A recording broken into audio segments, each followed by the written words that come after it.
तो hello friends, अगर आपने अभी तक इस एनीमे के पहले के एपिसोड नहीं देखे हैं तो पहले उन्हें देख लीजिए। लिंक आपको डिस्क्रिप्शन में मिल जाएगी। तो इस एपिसोड की शुरुआत में हम सेका को देखते हैं जो कि सोच रहा होता है। डीमन के साथ हुई लड़ाई को 1 महीना बीत गया और अब सब कुछ शांत है। तभी वहाँ पर ईफा आती है और सेका को गुड मॉर्निंग करती है।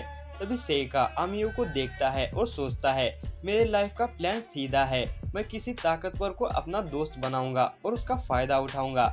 अजीब प्लान है लेकिन मेरे लिए सही है। जो गलती मैंने पिछले जन्म में की थी वो इस जन्म में नहीं होगी। फिर वो अमियो को गुड मॉर्निंग करता है तो अमियो कहती है, मेरे ऊपर एक एहसान करो कि मुझसे बात मत करो। और सेका सोचता है, कोई बात नहीं, मेरी जिंदगी अभी शुरू हुई है, मैं आराम से उसे अपना दोस्त बना लूंगा। लेकिन दोस्त कैसे बनाते हैं? जिसके बाद वो दोनों आगे जाने लगते हैं। तभी उनके ऊपर कोई चीज गिरने लगती है तो सेका अपनी पावर का यूज करके ईफा के साथ वहां से दूर टेलीपोर्ट होता है। फिर वो उस चीज के पास जाता है और सोचता है ये कोई सैंपल लगता है। तभी खिड़की में से टीचर कोडेल उन दोनों से कहते हैं, क्या तुम दोनों ठीक हो? और नीचे आकर उन दोनों से माफी मांगने लगते हैं। तो सेका कहता है, कोई बात नहीं, लेकिन ये क्या है? तो टीचर बताते हैं, ये मैंने एक्सपेरिमेंट के लिए डीमन के खून को और हर्ब्स को एक साथ मिलाया है। तो सेका सोचता है, तभी मैं सोचूं ये ऐसे क्यों दिख रहा है। और वो टीचर से पूछता है, क्या आप इसे उबाल रहे थे? तो टीचर कहते हैं, सही कहा, और इसे मैं 2-3 फ्लोर ऊपर लेकर जा रहा था। लेकिन मुझे सिर्फ लाइट मैजिक आता है और डार्क मैजिक मेरे लिए काफी ज्यादा मुश्किल है। अब सेका सोचता है, सही कहा, डार्क मैजिक काबू करता है ग्रेविटी, स्पेस और टाइम को, और लाइट मैजिक काबू करता है लाइटनिंग और लाइट को। एक इंसान के पास ज्यादातर दोनों नहीं होते हैं। फिर वो टीचर वहां से चले जाते हैं। वहीं ईफा और सेका भी क्लास के लिए निकल जाते हैं। फिर हम क्लास का सीन देखते हैं जहां पर टीचर बताती है, अब हम मनाएंगे स्कूल की एनिवर्सरी, लेकिन अमियो और ईफा दोनों टॉप स्टूडेंट मदद करेंगे। तो अमियो पूछती है, हमें क्या करना होगा? तो टीचर बताती है, तुम जाओगे लोडोनियो फॉरेस्ट में और दोगे नए स्टूडेंट का टेस्ट वहाँ के टेम्पल में। अब सेका सोचता है, जहाँ पर गाल्वेस आया था जरूर कुछ तो गड़बड़ है। और वो कहता है, क्या होगा अगर किसी ने मना कर दिया तो टीचर कहती है, फिर तो 3rd ग्रेड स्टूडेंट को जाना होगा। तो सेका ईफा से मना करने के लिए कहता है तो ईफा मना कर देती है। वहीं सभी स्टूडेंट सेका के बारे में बुरा बोलने लगते हैं और टीचर भी उससे कहती है, ये तुम क्या कर रहे हो? तो सेका कहता है, ये एक खास परंपरा है, तभी ये सर्वेंट को नहीं करना चाहिए, उसके बदले में मैं करूँगा।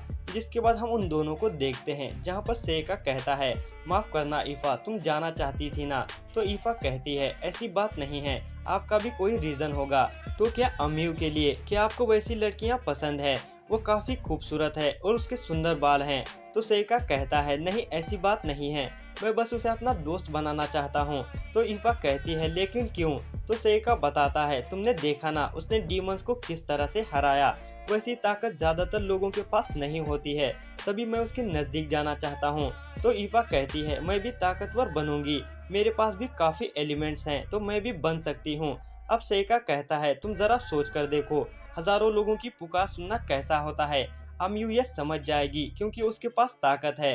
तो ईफा कहती है, ठीक है मैं समझ गई, मैं भी आपकी मदद करूंगी, लेकिन आप वैसी बचकानी हरकतें कभी मत करना जो आपने क्लास में की थी। तो सेका उसके सर पर हाथ रखता है और कहता है, ठीक है मैं समझ गया। जिसके बाद हम देखते हैं सेका और अमियो फॉरेस्ट के लिए निकल रहे होते हैं। तो टीचर उन्हें एक मैप देती है और वो दोनों वहां से जाने लगते हैं। वहीं जाते वक्त अमियो पूछती है, तुम्हारा मकसद क्या है? तो सेका कहता है, मैं नहीं चाहता कि तुम सारी तारीफ अकेले ले लो और मैं तुम्हारे साथ बात भी करना चाहता था। तो अमियो कहती है, क्या तुम्हारे लिए अपने सर्वेंट का शरीर काफी नहीं था जो मेरे पीछे भी आ गए? तो सेका कहता है, तुम गलत समझ रही हो, ईफा के साथ मेरा ऐसा कोई रिश्ता नहीं है। तो अमियो कहती है, शायद नहीं, लेकिन तुम उसके साथ कुछ तो करते होगे ना? तो सेका कहता है, नहीं करता हूँ। और क्या तुम्हें वैसी गंदी बातें करना पसंद है? जिस पर अमियो कुछ कह पाती तभी उसका सर में दर्द होने लगता है। वहीं सेका पास में एक मैजिक सर्कल को देखता है। वो सोचता है, ये तो वैसा ही मैजिक सर्कल है जिसे मैंने पहले देखा था। तभी वो मैजिक सर्कल बड़ा हो जाता है और चमकने लगता है। फिर वो दोनों एक गुफा में पहुंच जाते हैं जहां पर काफी सारे डीमन होते हैं। तो सेका अमियो से उन्हें मारने के लिए कहता है तो अमियो अपने फायर मैजिक से उन्हें मार देती है। तभी एक डीमन उसके पीछे से हमला करता है तो सेका अपनी पावर से उसे मार देता है। अब अमियो कहती है, ये कौन सा मैजिक था, मैंने कभी इसके बारे में नहीं सुना। तो सेइका कहता है लैम्फ्रोस्ट फैमिली के पास कुछ ऐसे मैजिक हैं जो आम लोगों को नहीं पता है। अब अमियो कहती है जमीन के नीचे डीमंस, ये जरूर कोई डंजोन होगा, हमें यहाँ से बाहर जाने का रास्ता ढूंढना होगा। तो सेइका कहता है ऐसा चलने से कुछ नहीं होने वाला, हमें मदद आने का इंतजार करना चाहिए। तो अमियो कहती है तुम्हें पता है यहाँ पर कोई मदद नहीं आएगी क्योंकि यहाँ पर जिंदा रहना नामुमकिन है और हमें कहा गया था ये जगह किसी को नहीं मालूम है और एक प्रोफेशनल एडवेंचर भी ये काम नहीं लेगा। तो सेइका कहता है ये तो काफी बड़ी मुसीबत है और वो अपने शिकिगामी से वहाँ पर लाइट बना देता है। तो अमियो कहती है तुम लाइट मैजिक भी यूज कर सकते हो। तो सेइका बताता है मैं भी कुछ तरीके जानता हूँ। फिर वो आगे जाते वक्त अपने शिकिगामी को दीवारों के ऊपर छोड़ने लगता है। तो यूकी पूछती है आप ये क्या कर रहे हैं। तो सेइका बताता है मेरे शिकिगामी मुझे ऊपर ढूंढ रहे हैं, अगर हम नजदीक रहेंगे तो वो हलचल करेंगे और वो बता सके कि हम कहाँ पर हैं तो हम यहाँ से निकल सकते हैं। तभी वहाँ पर काफी सारे डीमन आ जाते हैं और अमियो उन्हें मारने लगती है, लेकिन तभी उसके सर में दर्द होने लगता है और एक डीमन उसे पंच मारता है जिससे वो काफी दूर जाकर गिरती है और बेहोश हो जाती है। फिर सेइका अपने एक मॉन्स्टर को समन करता है और वहाँ पर सभी डीमंस को मार देता है और थोड़ी देर बाद अमियो जाग जाती है और देखती है कि सेइका ने सारे डीमंस को मार दिया है और उसकी चोटों को भी ठीक कर दिया है। लेकिन तभी फिर से उसके सर में दर्द होने लगता है। तो सेइका उसके चारों तरफ से एक बैरियर बना देता है जिससे उसे थोड़ा अच्छा लगता है और सेइका कहता है कर्स इसके अंदर तक नहीं आ पाएगा। तो तुम्हारा सर दर्द कब से शुरू हुआ। तो अमियो बताती है जब से मैं इस स्कूल में आई हूँ, लेकिन मुझे नहीं लगता ये कोई कर्स है, मुझ पर उसका कोई निशान नहीं है। तो सेइका कहता है कुछ ऐसी भी जगह होगी जहाँ पर तुम नहीं देख सकती हो। तो अमियो कहती है तो क्या तुम मुझे देखोगे, और वो सेइका से पीछे देखने के लिए कहती है और अपने कपड़े उतारती है और उसे देखने के लिए कहती है। तो सेइका देखने लगता है लेकिन उसे कुछ भी नहीं दिखता है और वो कहता है जरूर उन्होंने बहुत ही छोटा बनाया होगा या फिर तुम्हारे स्किन कलर का बनाया होगा। तो अमियो कहती है क्या तुम कहीं और भी देखना चाहते हो। तो सेइका कहता है नहीं, मेरे दिमाग में दूसरा आइडिया है, वैसे भी ये बैरियर काम कर रहा है, इसका मतलब कर्स है। अब अमियो कहती है फिर क्या मुझे हमेशा के लिए बैरियर के अंदर रहना होगा। तो सेइका कहता है नहीं, तुम मुझे अपना एक बाल दोगी। फिर वो उस बाल को लेकर अपने शिकिगामी के ऊपर बांध देता है और कहता है फिलहाल के लिए तुम्हारा कर्स इसके पास है, लेकिन ये एक ही बार काम करेगा, फिर मैं तुम्हारे लिए दूसरा बना दूंगा। अब अमियो उससे पूछती है तुम्हारे पास कौन से एलिमेंट्स हैं। तो सेइका बताता है सच कहूँ तो मेरे एलिमेंट्स मुझे खुद नहीं पता। जिसके बाद अमियो उससे पूछती है क्या सच में ईफा और तुम्हारे बीच में कुछ नहीं है, कम से कम तुम दोनों ने किस तो किया ही होगा या फिर तुमने उसके चेस्ट को छुआ होगा। तो सेइका कहता है ऐसा कुछ भी नहीं हुआ है। फिर वो कहती है लेकिन वो तुमसे प्यार करती है। तो सेइका कहता है तुम्हें गलत लगा है, ईफा और मैं एक परिवार जैसे हैं। तो अमियो कहती है एक नोबल और एक सर्वेंट एक परिवार कैसे हो सकते हैं। तो सेइका बताता है मैं एक मिस्ट्रेस का बेटा हूँ तो नोबल कहलाने के लायक नहीं, और ईफा ने ही मुझसे आम तरीके से बात की थी तभी हम इतने नजदीक हैं। और वो सोचता है सच कहूँ तो मुझे प्यार में नहीं पड़ना है, इस जन्म में भी मैं किसी पर भरोसा नहीं करता हूँ। जिसके बाद वो अमियो से उसके फैमिली के बारे में पूछता है तो वो बताती है मेरी मॉम गिल्ड की एक खास मेंबर है और मेरे डैड एक एडवेंचर है। वहीं सेइका सोचता है लगता है वो इस बारे में ज्यादा बात नहीं करना चाहती है तो कुछ और बात करता हूँ। फिर वो पूछता है कि तुम्हें क्या पसंद है। तो अमियो कहती है मुझे लड़ाई पसंद है और इसी वजह से मेरे मॉम डैड ने भी मुझसे कहा था कि मैं अजीब हूँ क्योंकि आम लोगों को लड़ाई पसंद नहीं होती है, वो चोट लगने से डरते हैं और मरने से भी, लेकिन मैं अलग थी। एक दिन मैं एक बड़ी पार्टी के साथ डंजोन गई थी जहाँ पर बाकी सभी लोग मर गए थे, लेकिन मैंने कहा कि मुझे दोबारा जाना है तो सभी लोगों ने कहा कि मेरा दिमाग खराब है। तभी मैं यहाँ आई गिल्ड से दूर और ज़्यादा ताकतवर बनने के लिए। मुझे लगा कि मैं बहुत ज़्यादा ताकतवर बन गई तो मुझे लड़ाई बेकार लगेगी, फिर शायद मैं एक आम लड़की बन पाऊंगी, लेकिन अब यह मुमकिन नहीं। जब मैंने डीमन के साथ लड़ाई की तो मुझे गॉब्लिन को मारने से ज़्यादा मज़ा आया, मैं थोड़ी अजीब हूँ ना। तो सेइका कहता है तुम बिल्कुल भी अजीब नहीं हो, सभी के मॉम डैड चाहते हैं कि उनके बच्चे उनके सपनों को पूरा करें, लेकिन तुम अपनी खुद की इच्छा को देखो और उसमें आगे बढ़ो ताकि तुम खुद ताकतवर बन सको, और अभी तुम्हारे लिए कोई सही जगह नहीं आई है। तुम किसी मकसद से यहाँ पर आई हो और तुम युद्ध के लिए भी तैयार हो, इसीलिए तुम अजीब नहीं हो। और वो कहता है, क्या तुम्हें लड़ने के अलावा और कोई चीज पसंद है, जैसे तुम गंदी बातें करती हो। यह सुनकर अमियो उसे एक पंच मारती है और कहती है, ये बात अगर लोगों ने सुन ली तो मैं मुंह नहीं दिखा पाऊंगी, तो किसी को इसके बारे में मत बताना वरना मार दूंगी, और मेरे कपड़े उतारने के बारे में भी। और वो कहती है, लेकिन तुम्हारा शुक्रिया, तुमसे बात करके मुझे अच्छा लगा और मुझे बचाने के लिए भी। अब सेका कहता है, ठीक है चलो मेरे पहले एडवेंचर के मजे लेते हैं और मिलकर डीमंस को मारते हैं।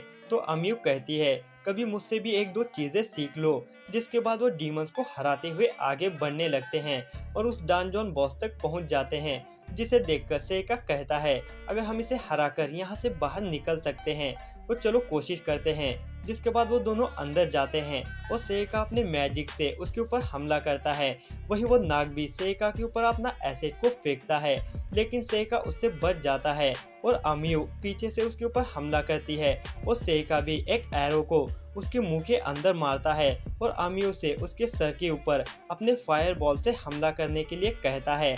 तो अमियो अपने फायर बॉल से उसके सर को जला देती है और अपनी तलवार को उसके सर में घुसा देती है, जिससे वो मर जाता है। जिसके बाद वो खुशी से सेका को गले लगा लेती है और कहती है, हमने डांजोन बॉस को हरा दिया, हम दोनों सच में एक परफेक्ट पार्टी बन सकते हैं। तभी वो देखती है उसने खुशी से सेका को पकड़ लिया है और वो पूछती है, तुम क्या सोच रहे हो। तो सेका कहता है, कुछ भी नहीं, लेकिन तुम काफी ताकतवर हो। अब यूकी सेका से पूछती है, आपने लड़ने से पहले बाहर जाने का रास्ता ढूंढ लिया था और आप कभी भी टेलिस्मेन के जरिए यहाँ से बाहर निकल सकते थे।